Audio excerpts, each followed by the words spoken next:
ini lebih jahat dari praktek tengkulak di pasar loak.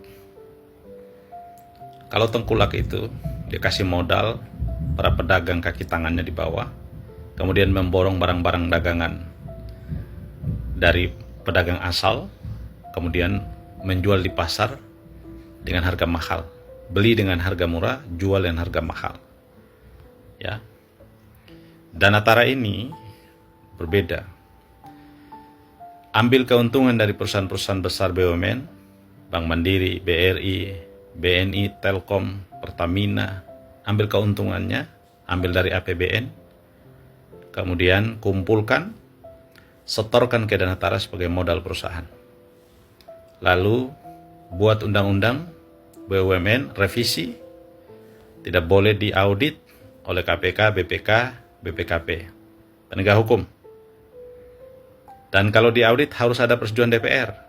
Jadi dibuat kebal hukum. Lalu ketua tim suksesnya ditunjuk jadi kepalanya. Orang sebut bahasa kerennya CEO-nya. Ya, direkturnya, ditunjuk jadi direkturnya. Pak Presiden, BUMN yang selama ini ngelola uang rakyat itu, Pertamina, BRI, BNI, dan lain-lain itu, keuntungannya selama ini tidak pernah dipublish, Pak. Selalu orang mengatakan itu rahasia perusahaan. Nggak bisa, Pak. Itu perusahaan negara, Pak. Kalau Bapak memimpin Indonesia dengan benar, Pak, perintahkan kepada mereka untuk umumkan keuntungannya secara terbuka di masyarakat setelah RUPS, Pak, Rapat Umum Pemegang Saham, Pak. Umumkan, Pak. Berapa keuntungannya, Pak? Keuntungannya itu diserahkan ke APBN, kemudian APBN dialokasi kemana, Pak? Umumkan, Pak. Itu yang disebut dengan transparansi mengelola negara, Pak. Karena uang rakyat yang Bapak kelola, Pak. Selama ini, rakyat tuh nggak pernah tahu uang-uang BUMN itu kemana, dipakai siapa, untuk apa. Jadi banyak yang korupsi di dalam pun nggak ada yang tahu, Pak.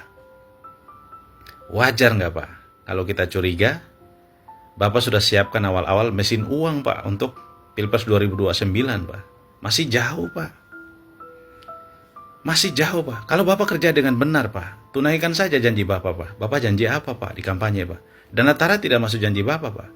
Bapak janji apa, Pak? 18 juta lapangan kerja, Pak. Pengangguran di mana-mana, Pak.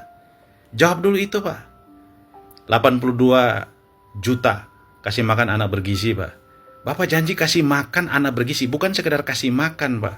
Masih berantakan, Pak. 1 juta belum nyampe, Pak. Masih berantakan, Pak. Semua sekolah belum menerima, Pak. Masih berantakan, Pak. Bapak janji kesehatan gratis, Pak. Lihat, Pak, BPJS, Pak. Berantakan, Pak. Pelayanannya, Pak. Berantakan, Pak. Ya, masih banyak yang kacau, Pak. Ini, Pak. Begitu Bapak dilantik, Bapak bentuk badan ini, badan kemiskinan lah, badan gizi lah, badan ini, itulah semua, Pak. Nggak ada yang progres, Pak. 100 hari nggak ada yang umumkan, Pak. Apa yang dia kerjakan badan-badan itu, Pak? Bapak yang ngumpulin orang, ngisi jabatan. Orang-orang itu kan tim sukses Bapak, ngisi jabatan. Lalu kemudian Bapak gaji dari APBN, Pak. Uang rakyat, Pak. Sementara rakyat hidupnya mau mati, Pak. Rakyat susah setengah mati, Pak. Bapak bagi-bagi jabatan di situ, Pak. Dan Bapak sibuk siapkan satu perusahaan besar yang kemudian Bapak sendiri buat aturannya dan nggak bisa diketahui oleh rakyat, Pak. Inikah cara yang baik, Pak, Bapak memimpin negara, Pak? Saya ingatkan, Pak, kalau Bapak memimpin benar, Pak, Bapak nggak usah khawatir, Pak. Yang tadinya nggak dukung Bapak, Pak, semua akan dukung Bapak, Pak. Nggak akan ada yang bisa ngelawan Bapak, Pak. Kalau Bapak penuhi janji Bapak, Bapak pimpin Indonesia dengan cara benar, Pak. Itu aja, Pak, yang kita minta, Pak. Ini apa-apaan, Pak.